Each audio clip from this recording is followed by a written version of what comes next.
पुरस्रार बंदे।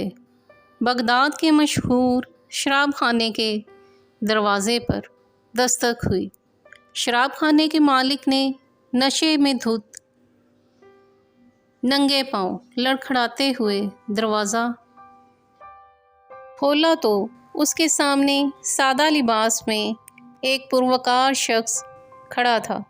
मालिक ने उकताए लहजे में कहा, माजरत चाहता हूँ, सब मुलाजिम जा चुके हैं, ये शराब खाना बंद करने का वक़्त है, आप कल आइएगा। इससे पहले कि मालिक पलटता, अजनबी ने इसके कंधे पर हाथ रख कर कहा, मुझे बशर बिन हारिस से मिलना है, उसके नाम बहुत अहम पैगाम है। शराब खाने के मालिक ने चौंक कर कहा, बोलिए, मेरा नाम ही बशर बिन हारिस है। अजनबी ने बड़ी हैरत से सर से लेकर पाँव तक सामने लड़खड़ाते हुए शख्स को देखा और बोला, क्या आप ही बशर बिन हारिस हैं? मालिक ने उकताए हुए लहजे में कहा, क्यों, कोई शक?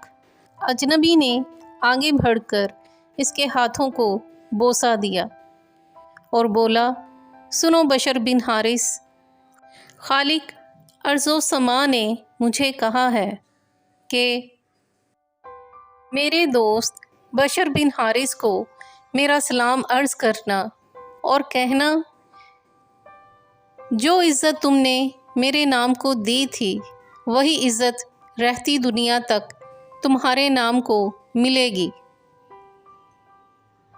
इतना सुनना था कि बशर बिन हारिस की निगाहों में वो मंज़र घूम गया जब एक दिन हस्बे मामूल वो नशे में धुत चला जा रहा था कि उसकी नज़र गंदगी के ढेर पर पड़े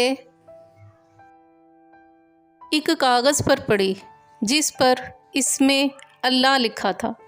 बशर ने कागज़ को बड़े एहतराम से चूमा, साफ़ करके पाक जगह रख दिया और कहा, ए मालिक अर्शिल अज़ीम, ये जगह तो बशर का मकाम है, तुम्हारा नहीं। बस यही अदा बशर बिन हारिस को बशर हाफ़ी बना गई। वही बशर हाफ़ी जिसके मुतालिक अपने वक़्त के इमाम अहमद बिन हम्बल फरमाया करते थे, लोगों, जिस अल्लाह को अहमद बिन हम्बल मानता है, बशर हाफ़ी उसे पहचानता है। हवाला कुतब तबकाते सूफिया कशफुल माजूब।